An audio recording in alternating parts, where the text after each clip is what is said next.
죄를 깨닫는 은혜라는 제목으로 하나님의 말씀을 나누도록 하겠습니다. 우리 네 번째 제사에 대한 말씀이고요. 우리 번제와 소제와 화목제에 이어서 오늘 속죄제에 대한 말씀을 드리고자 합니다. 속죄제는 말 그대로 죄를 사하는 제사입니다. 번제에도 물론 죄를 사하는 부분들이 좀 있습니다. 그러나 제가 말씀드린 우리 첫 번째 세 개의 제사들, 번제, 소제, 화목제는 자원에서 드리는 제사라는 말씀을 드렸습니다. 우리 하나님 앞에 내가 이러한 제사를 드려야겠다, 내 기쁨으로, 감사로, 또 내가 부족함으로 하나님께 간구하는 것이 있어서 그래서 드리는 제사들이 이제 화목제까지 포함해서 이 자원제라고 부르는 예배라면, 속죄제는 다릅니다. 속죄제와 속건제는 의무제라고 해서 내가 죄를 깨닫고 내가 죄인이면 반드시 가서 이렇게 예배를 드리고 제사를 드려서 죄를 사함을 받아야 하는 그런 의무적인 제사입니다. 우리가 좀 상식적으로 생각하는 것과 다른 게 있습니다. 속죄제는 그냥 죄를 사하는 제사 정도로만 생각을 하시겠지만, 여기 좀 다른 의미가 뭐냐면요, 속죄제는 내가 모르는 중에, 내가 무지 중에 혹은 부지 중에 지은 죄를 나중에 깨달았을 때 드리는 제사입니다. 내가 죄인지 모르고 살았는데 죄인인 것을 알았을 때, 내가 이거는 괜찮다라고 생각했는데 그것이 죄인 것을 알았을 때, 그리고 전혀 모르고 있다가 누군가가 가르쳐줘서 이것이 죄라는 것을 알았을 때 드리는 제사가 바로 이 속죄제라는 것입니다. 제가 이걸 어떻게 예를 들어드리면 좋을까 생각을 많이 해봤는데요, 이게 제가 딱히 막 이럴 때 영적인 감동이 막 있어야 되는데 제가 쉽지가 않더라고요. 어젯밤에 계속 고민을 하다가 룰이 많은 것을 한번 생각을 해봤습니다. 우리 삶에 룰이 많은 것이 교통도 룰이 많고, 교통 법규를 예를 들 수도 있겠지만 우리 스포츠에도 룰이 많지 않습니까? 제가 운동에 한번 예를 들어보겠습니다. 어떤 선수가 공을 막 몰고 갑니다. 축구 선수가 공을 몰고 가는데 이게 라인 밖으로 살짝 나갔어요. 그러면 어떻게 됩니까? 그걸 공을 건네서 다른 편 선수에게 줘야 되는 겁니다. 이제는 이 공은 더 이상 우리 편 쪽이 아니라 저쪽 편 거죠. 근데 아무도 그걸 몰랐어요. 라인 밖으로 나갔는지 몰랐고, 심지어는 자기도 몰랐어요, 처음에는. 그런데 몰고 가다가 보니까 퍼뜩 생각이 나는 게, 조금 전에 라인 밖으로 나갔구나, 이게 생각이 난 거예요. 자, 그럴 때 여러분이라면 어떻게 하시겠습니까? 아무도 모르고 나만 지금 퍼뜩 깨달았어요. 그럼 어떻게 하겠습니까? 이 성경에는 그것이 너 죄인이다라는 거예요. 너가 그것이 잘못한 것이고 그것을 깨달았으면 그때는 그것이 죄임을 알았기 때문에, 잘못된 것임을 알았기 때문에 바로 고쳐야 된다는 겁니다. 할렐루야. 우리가 죄임을 알면 바로 고쳐야 됩니다. 그리고 그것을 어떻게 고칠 수 있겠습니까? 우리 하나님 앞에 나아가서 내가 죄인임을 고백할 때 그것이 고쳐진다라는 것입니다. 그래서 정직한 선수라면, 바른 선수라면, 자기가 그것이 라인 밖으로 나간 것을 알았다면 누가 말해서가 아니라 그것을 자진해서 이렇게 내놓을 수 있어야겠죠. 그래서 오늘 말씀에 우리가 읽는 성경에는 확실히 드러나지 않지만 2절 말씀에 굉장히 중요한 단어가 들어가 있습니다. 여기는 이제 그릇 범하였으되 정도로 되어 있지만 여기 중간에 빠져 있는 단어가 있습니다. 그게 뭐냐면 의도하지 않게라는 단어예요. unintentionally, 내가 의도하지 않았지만 이라는 단어고, 이것이 히브리 성경에도 들어있는 단어입니다. 우리 성경에는 지금 왜 이게 빠져 있는지 잘 모르겠는데, 속죄제는 의도하지 않았던 죄에 대해서 하나님께 우리 나아가서 제사를 통해서 죄사함을 받는 제사라고 말씀을 드릴 수 있습니다. 근데 왜 하나님은 이렇게 부지중에 지은 죄까지 우리에게 속죄하라고 말씀을 하시는 겁니까? 왜 우리가 모르고 지은 죄, 자, 모르고 지은 죄가 죄입니까? 아닙니까? 모르고 지은 죄는 처음에는 죄가 아닐 수 있습니다. 그러나 그것을 깨닫는 순간 그때부터는 죄와 똑같은 힘을 갖고 있기 때문입니다. 알고 짓는 죄와 똑같은 힘을 갖고 있는 것이 모르는, 내가 알지 못하는 중에 지은 죄입니다. 우리가 의인이라고 말한 욥이라는 사람이 처음에 성경에 욥을 설명하는 부분들이 그런 내용들이 들어있습니다. 어떠한 제사를 하나님께 드렸냐 하면 자기가 자원해서 드리는 제사도 있었지만 자녀들이, 여러분들 그 말씀을 아마 기억하실 거예요. 자녀들이 무지 중에 부지 중에 죄를 지었을까 봐 그것에 대해서 끊임없이 하나님 앞에 제사를 드렸던 것을 우리가 성경 말씀을 통해서 알고 있습니다. 세상 사람들은 뭐를 죄라고 합니까? 뭐 강도, 도둑, 살인 이런 걸 죄라고 생각을 합니다. 그런데 하나님의 백성이 되면 우린 죄의 범위가 달라집니다. 어떤 분들은 그래요. 교회에 와서 왜 자꾸 나보고 죄인이라 그러냐고. 내가 누구를 해친 적이 있느냐? 누구를 어렵게 한 적이 있느냐? 내가 누구 걸 뺏은 적이 있느냐? 나 죄인 아니다. 이렇게 말씀하시는 분들이 있는데, 우리가 교회에서 여러분을 죄인이라고 하는 것은 여러분을 뭐 살인자, 강도, 도둑 이렇게 몰아세우는 것이 아닙니다. 인간의 죄의 개념은 잘 보십시오. 누군가를 해치거나 사회 질서를 어기는 정도의 의미를 갖고 있습니다. 이게 죄예요. 이게 크라임이라고 하는 범죄입니다. 사람을 해치거나 이웃을 어렵게 하거나 사회 질서를 어지럽히는 것, 이것을 죄라고 말합니다. 그러나 성경 안에서의 죄는 무엇입니까? 하나님과 우리 사이를 멀어지게 하는 것이 죄입니다. 죄의 개념이 좀 다르다라는 거예요. 누구를 괴롭히거나 사회 질서를, 통념을 어기는 그런 정도가 아니라 하나님, 거룩하신 하나님, 할렐루야, 하나님 거룩하시잖아요. 그 거룩하신 하나님께서 기뻐하시지 않는 일을 행하는 것이 성경 안에서는 죄라는 겁니다. 이게 하나님과 멀어지는 공식이라는 거죠. 여러분 보십시오. 사과 따먹는 거, 선악과 따먹는 거, 과일 하나 따먹는 게 무슨 큰 죄입니까? 그러나 거룩하신 하나님께서 금하신 것을 범죄한 것, 죄라고 말하는 것이죠. 그래서 하나님과 멀어지게 되지 않습니까?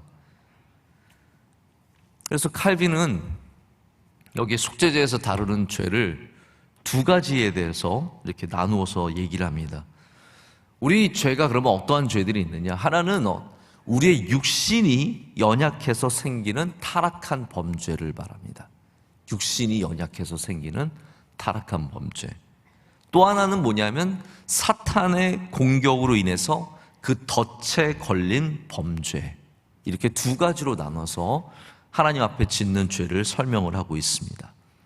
근데 이 죄의 대상이 참 중요한 겁니다. 오늘 말씀을 4장과 5장이 다 속죄에 대한 말씀이에요. 5장 중반부까지 속죄제에 대한 말씀인데, 여기 말씀 중에 자꾸 등장하는 게 뭐냐면 누구든지라는 단어입니다. 누구든지. 여러분 이걸 다르게 말하면 무엇입니까? 죄는 누가 짓는 거예요? 누구든지 지을 수 있다는 거죠. 이것이 어떠한 특별한 범죄 집단에 있는 죄가 아니라 우리 모든 인간이 갖고 있는 죄성에 대한 부분이라는 겁니다. 그래서 말씀이 누구에게서부터 시작되느냐? 속죄제에 대한 말씀이 오늘 3절 말씀을 보시면 아시겠지만 3절에 누가 예로 나옵니까? 가장 첫 번째 나온 예예요. 3절 말씀 다 함께 읽겠습니다. 만일 기름 부음을 받은 제사장이 범죄하여 백성의 허물이 되었으면 그가 범한 죄로 말미암아 흠없는 숫송아지로 속죄 제물을 삼아 여호와께 드릴지니. 아멘. 자, 속죄제는 제사장부터 드리는 제사입니다. 제사장이 가장 많이 드려야 하는 제사이고 제사장이 가장 중요하게 드려야 하는 제사가 바로 속죄제입니다. 속죄제에 대한 말씀을 보다 보면 제사장이 먼저 나오고요. 그 다음에 이스라엘 회중의 죄, 이스라엘 전체 국가의 죄를 말하는 겁니다. 이 국민들의 죄. 그리고 세 번째가 족장들의 죄. 그리고 마지막에는 평민들의 죄. 이렇게 속죄에 대해서 말씀을 하고 있습니다. 이 말씀은 다시 말씀드리자면 어디에서부터 시작됩니까? 위에서부터 시작된다는 거예요. 속죄제의 개념은 너희 평민들 여기부터 제사를 열심히 드려라 그 말씀보다는 너희 앞서 있는 자, 너희 하나님 앞에 더 가까운 자, 더 많은 책임을 가진 자, 너희들이 먼저 하나님 앞에 깨끗해져야 된다고 말씀을 주시는 겁니다. 제사장이 먼저 속죄함을 받아야 된다는 거죠. 제사장과 회중, 그러니까 이스라엘 전체를 말하는 겁니다. 이스라엘 국민들은 재물도 중요한 재물을 드려야 합니다. 평민들은요, 사실 좀 가난하고 힘들면 거의 제일 값싼 곳으로 드려도 죄를 사함을 받습니다. 제사장은 숫소를 드려야 돼요. 온 이스라엘이 드리는 제물도 숫소인데 제사장도 숫소를 드려야 하는, 국가와 제사장을 같은 급으로 두고 하나님께서 제물을 요구를 하고 계십니다. 그래서 제사장의 죄는 오늘 3절 말씀, 방금 읽은 말씀에도 보시면 아시겠지만 백성의 허물이 된다라고 말합니다. 이게 여러분 굉장히 중요한 분리예요. 국가도 그렇고 족장도 그렇고 평민들도 그렇고 죄는 자기의 허물이 되는 겁니다. 자기의 허물. 근데 제사장만큼은 백성의 허물이 된다라고 얘기를 하고 있습니다. 이게 굉장히 큰 차이를 두는 겁니다. 그만큼 많은 책임을 갖고 있는 것이죠. 자, 그래서 제사장과 왕은 같은 기름 부음 받은 사람입니다. 근데 왕의 죄도 하나님께서 그만큼 심각하게 여기신 거죠. 그래서 다윗이 하나님 앞에 범죄와 인구 조사를 했을 때 하나님께서 이 범죄를 얼마나 크게 보시냐면 백성들의 허물이 되게 하셔서 백성들 수많은 사람들이 그 죄로 인해서 죽는 결과를 맞이하게 됩니다. 다시 말하자면 제사장의 죄는 그냥 그의 죄로 끝나는 것이 아니라 그가 섬기고 있는 백성들에게도 그 영향을 미치게 되어 있다는 거죠. 이게 제사장뿐이겠습니까? 어떠한 리더라도 리더가 갖고 있는, 리더라는 것이 꼭 지도력을 갖고 있어서가 아니라 누군가를 섬기고 있으면 우리가 리더인데, 리더가 되면은 그 사람의 허물은 반드시 그가 섬기고 있는 사람들에게 묻게 되어 있다는 것이죠. 여러분이 조금이라도 누군가를 섬기고 있다면 기도 많이 해야 합니다. 할렐루야. 우리가 교회 안에서 누군가를 섬기고 누군가를 이끌고 누군가를 앞에서 밀고 있다면 우리가 기도를 많이 해야 합니다. 왜냐하면 우리의 죄가 누군가의 허물이 될 수 있기 때문입니다. 제가 어제 아이들에게 마침 잠깐 집에 들어가는 시간에 저희 아들이 스파이더맨 책을 읽어달라고 가져와가지고 저희 셋째 아들이 스파이더맨 책을 읽어달라고 갖고 왔어요. 근데 이게 영어 책이에요. 영어 책인데 아주 쉬운 영어 책인데 저희 아들은 영어를 듣고 싶진 않고 바로 해석해서 읽어달래요.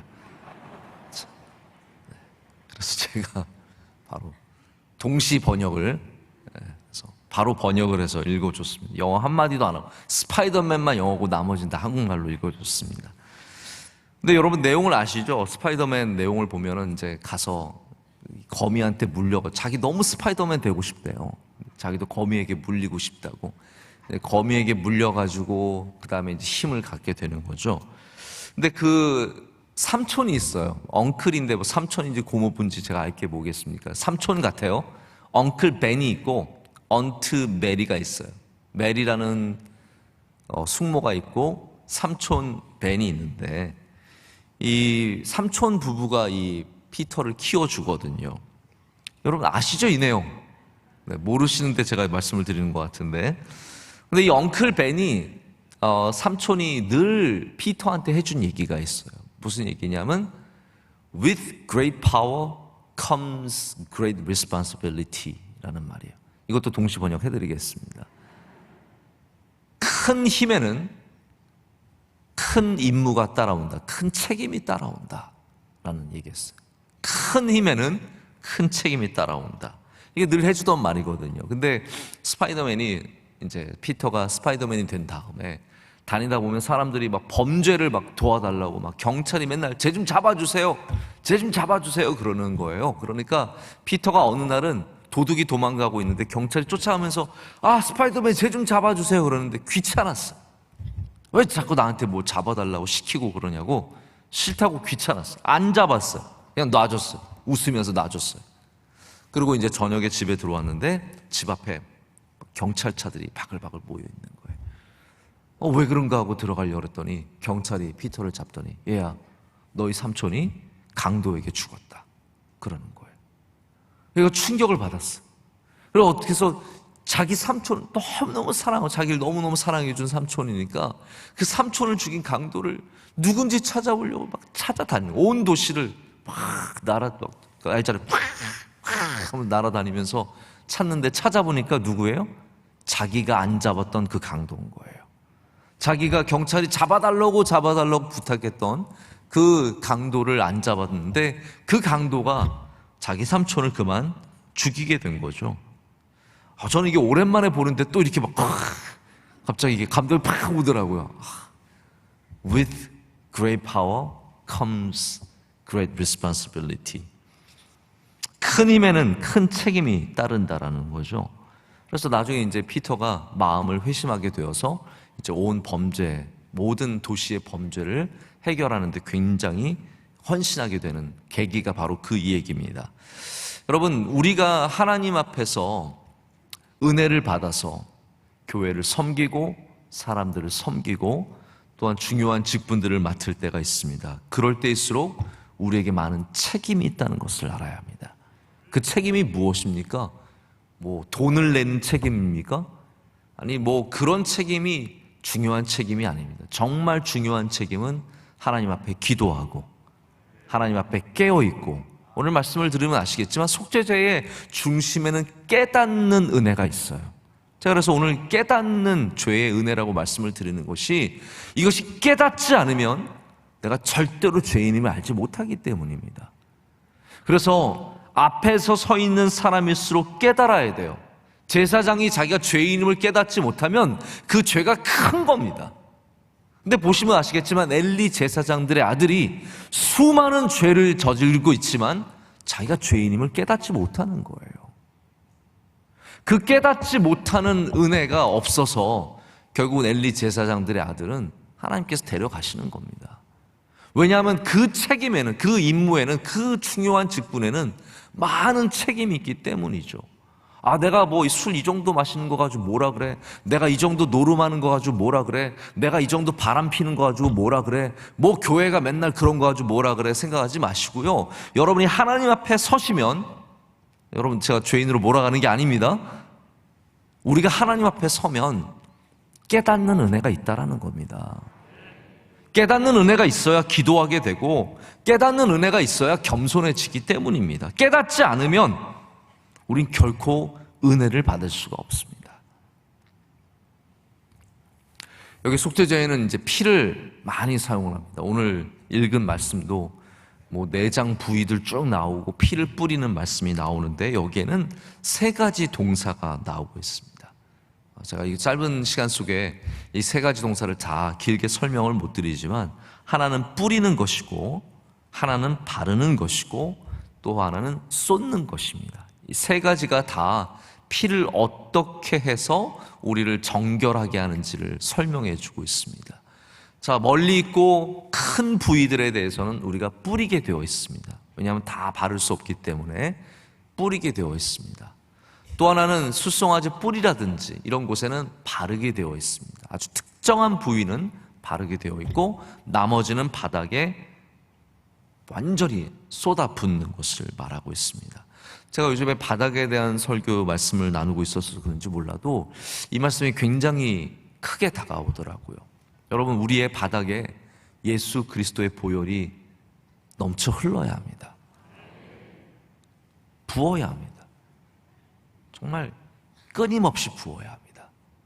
그곳에 하나님의 은혜가 있고 하나님이 죄를 사해 주시고 여러분을 귀하게 쓰시는 은혜가 있을 줄로 믿습니다. 우리가 조심해서 받아들여야 할 것이 하나 있습니다. 왜냐하면 무지하다, 뭐 부지하다 이런 것들을 굉장히 순수하게만 들을 수 있기 때문입니다. 내가 무지 중에 짓는 죄? 뭐 그거는 나쁜 죄가 아니겠네 라고 생각할 수 있겠죠. 그런데 사실 이런 죄들이 그렇게 순수한 죄들이 아닙니다. 우리가 읽지는 못했지만 5장 1절부터 6절까지는 이게 어떠한 죄들인지를 조금 설명을 해줍니다. 명시를 해주는 죄들이 있습니다. 예를 들어서 이런 거죠. 누군가를 저주하는 소리를 들었는데 그것을 제대로 증거하지 않는 거죠. 당신 그거 들었느냐? 예를 들어서 너 저 살인을 공모하는 거 너 들었느냐? 나 잘 못 들었는데요. 들었는데 그걸 잘 못 들었다고 말하는 거, 그거 하나님께서 속죄죄에서 언급을 하십니다. 그거 네가 부지 중에 지은 죄인 것 같지만, 아무것도 아닌 것 같지만 나는 그것을 죄라고 말한다라고 말씀을 하시는 거죠. 우연히 실수로 부정한 것을 만졌거나 잘못 맹세했을 때, 이런 것들도 다 이제 부지 중에 짓는 죄로서 속죄죄의 카테고리 안에 들어가게 됩니다. 특별히 무슨 죄가 있냐면요, 방관의 죄가 있습니다. 남이 어려움을 당했을 때, 남이 힘들 때, 남이 고난과 고통 속에 있을 때, 이런 것들을 우리가 보고도 모른 척하는 것, 이런 것들이 방관의 죄인데, 이것이 하나님께서 오늘 말씀에 속죄죄 안에 들어가는 죄로서 우리 안에 가르쳐주고 계십니다. 하나님께서 무엇을 중요하게 여기시는지를 우리는 이것을 통해서 알 수 있습니다. 여러분, 정의라는 게 꼭 밖에 나가서 정의를 위해서 뭐 투쟁을 하고 시위를 하고 그래야만 정의를 이루고 정의가 되는 것은 아닙니다. 우리가 정의를 이루려면 옆에 있는 사람의 고통을 방관하지 말아야 합니다. 할렐루야. 자, 옆에 있는 사람의, 가까운 사람의 어려움과 환난과 고난을 우리가 방관하지 않는 것, 왜냐하면 그것이 죄라고 말씀하시기 때문에 그것을 우리가 무시하지 않는 것, 고통을 방관하지 않는 것, 그런 것들이 참 중요하다는 것을 오늘 말씀을 통해서 알게 됩니다. 여러분, 여기는 다시 말씀드리지만 깨닫는 은혜가 있습니다. 할렐루야. 계속 말씀 중에 깨닫거든 내 앞으로 나오라는 것이죠. 여러분, 어떻게 해야 우리는 깨달을 수 있습니까? 제가 오늘 마지막에 이 부분으로 말씀을 드리고 말씀을 맺겠습니다. 제가 속죄에 대한 말씀을 나누고 있지만 이 새벽에 여러분에게 이 중요한 내용들을 하나씩 다 말씀드리는 것은 좀 무리라고 생각을, 앉아 있는 것만 해도 은혜가 되지, 제가 볼 땐 새벽 예배를 우리가 많은 거를 깨닫고 배우고 얻게 되기엔 참 쉽지는 않은 것 같습니다. 그러나 제가 오늘 이 말씀만큼은 여러분이 꼭 깨닫고 알고 가셨으면 좋겠습니다. 깨닫는 은혜, 오늘 4장 말씀에 반복해서 나오는 것이 누군가가 깨우쳐 주는 것을 먼저 말하고 있습니다. 자, 교회에 나오면 우리가 받는 은혜 중에 하나가 무엇입니까? 옆에 사람을 통해서 깨닫는 게 많아요. 할렐루야. 자, 오늘 간증 말씀에도 그러한 얘기가 나왔어요. 어떤 얘기가 나왔습니까? 이 솔리스트 하시고 늘 교회 찬양 봉사하시고 그리고 또 교회 예배 드리는 거에 집중하셨던 이 두 분이 갑자기 실내 안내위원 임명을 받았어요. 우리 교회는 참 신기한 교회입니다. 갑자기 그런 게 나와요. 제가 일부러 고생시키려고 한 건 아니었지만 그렇게 나간 거죠. 근데 봉사하다가 뭘 깨달았습니까? 사람들이 이렇게 일찍 나오는구나. 여러분들도 아마 예배 늦게 나가시는 분들은 요즘에 그런 거 보실 거예요. 저도 일부 예배를 나간다든지 아니면 오부 예배를 마치고 나갈 때 이미 다음 예배를 위해서 와서 기다리시는 분들이 계세요. 1시간 남았는데 갈 데가 없고 할 일이 없고 심심한 분들이 와서 다 여기 서 계신 거예요. 아니, 여러분, 정말로 갈 데가 없고 심심해서 서 있습니까? 아니잖아요. 예배를 사모하니까 서 있잖아요. 이게 절대로 쉬운 일. 우리는 1분 일찍 오는 것도 싫어가지고 밖에서 배회하다가 30초 전에 막 들어오는 사람들도 있는데 1시간 전에 와서 1시간 30분 전에 와서 예배를 준비하시는 분들이 얼마나 많은지 모릅니다. 그거를 보고 은혜를 받았잖아요. 그거를 보고 예배에 참 열심히 준비하는 분들이 계시구나 깨달았잖아요. 그게 여러분 교회에서 깨닫는 은혜라는 거예요. 내가 좀 더 예배를 잘 준비해야겠구나. 내가 지금까지 잘 들었다고 생각하는 거 이거 사실 별거 아니었구나. 내가 대단한 믿음이 있었다고 생각한 거 이거 사실 별거 아니었구나. 내가 대단한 의인이라고 생각했던 것들이 별거 아니었구나를 깨닫는 것이 바로 이렇게 있다라는 겁니다. 이것이 누군가가 가르쳐줘서 그럴 수도 있지만 누군가를 보는 것만으로도 은혜가 될 때가 있다는 것이죠. 여러분, 좋은 교회가 된다는 것이 한순간에 이루어지지 않는 것이 서로 이렇게 좋은 것을 많이 봐야 합니다. 그런데 어려운 교회에 가면 자꾸 나쁜 걸 보게 되는 거예요. 맨날 싸우는 거 보게 되고 남 헐뜯는 거 보게 되는 것이고 한 집안이 교회를 흔드는 것을 보게 되는 것이고 이렇게 되다 보면 보고 깨닫는 은혜가 없는 거예요. 저는 우리 명성교회가 뭐 가르쳐서 이렇게 믿으세요, 뭐 이렇게 일찍 와야 됩니다, 이런 것도 있겠지만 서로 깨닫는 은혜가 넘치는 교회가 되기를 원합니다. 보시면서 예배를 이렇게 열심히 드는, 우리 아이들 이렇게 어려울 때도 아이들 나와 있는 아이들 있거든요. 지금도 제가 들어오다가 뭐 한 7살, 6살짜리 아이도 보고 그랬는데, 그러면 보면서 우리 아이도 나와도 되겠구나 깨닫는 게 있지 않겠습니까? 그거 못 깨달으면 깨달으세요. 이거 데리고 나와도 되겠구나라는 은혜가 있는 거거든요.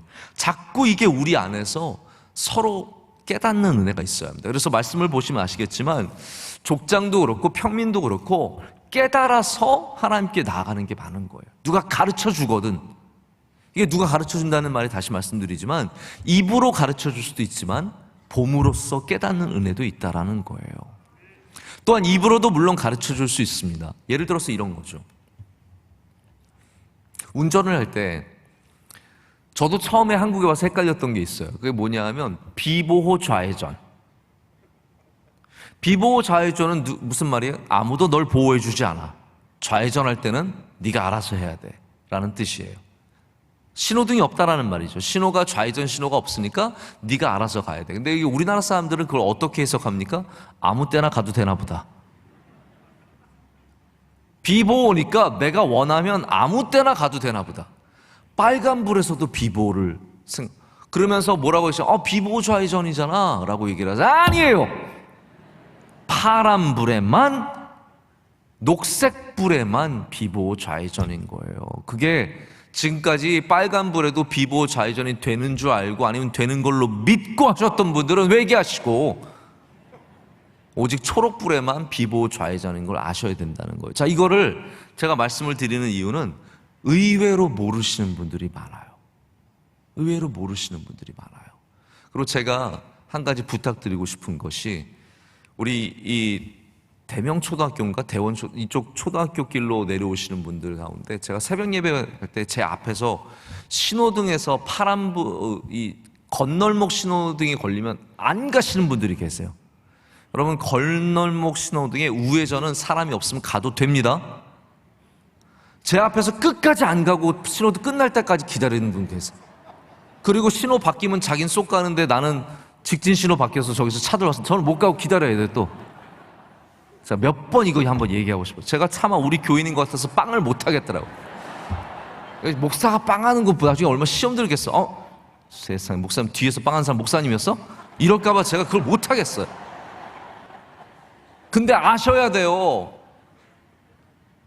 사거리에서, 우회전에서 건널목 신호등은 사람이 없으면 가도 돼요, 안 돼요? 가도 돼요. 혼자 너무 의인되지 마시고. 저도 예배 시간이 있잖아요. 저를 죄인으로 만들지 마시고 가시라고요, 제발.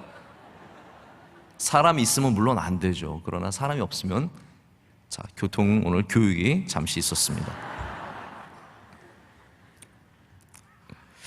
우리가 누구를 죄를 깨우치게 할 때 여러분 이 부분을 꼭 생각하셨으면 좋겠습니다. 너가 죄인이라고 말해서 우리가 죄를 깨우치게 하는 것이 아닙니다. 교회가 하는 가장 큰 실수가 뭐냐면 넌 죄인이다. 너 그런 죄를 졌으니까 너는 나쁜 죄인이다. 여러분, 우리가 얼마나 의로운 사람이길래 누군가를 자꾸 완전한, 너는 정말 잘못된 죄인이라고 몰아세울 수 있겠습니까? 교회에서 누구를 죄인이라고 설교하는 일들이 얼마나 많습니까? 죄인이다, 죄인이다. 그걸 죽이고 어렵게 하고 힘들게 하는 일들이 얼마나 많습니까? 교회는 누가 죄인임을 말하는 것이 아니라 무엇이 하나님 앞에 죄가 되는지를 말하는 곳입니다. 무엇이 하나님 앞에 죄가 되는지 깨닫게 되면, 내가 거짓말했던 그것이 죄구나. 내가 나 혼자 잘 먹고 잘 살려고 했던 것이 죄구나. 내가 게을렀던 것이 하나님 앞에 죄구나. 그런 것들을 생각해보고 깨닫게 되고 누군가에 대해서 잘못 말했던 것들을 우리가 회개하는 은혜를 받게 되는 것이죠. 그러나 너가 죄인이다, 저 사람이 죄인입니다, 저 교회가 죄인입니다 라고 말하게 되면 그것은 하나님께서 그렇게 기뻐하시는 일은 아니라는 겁니다.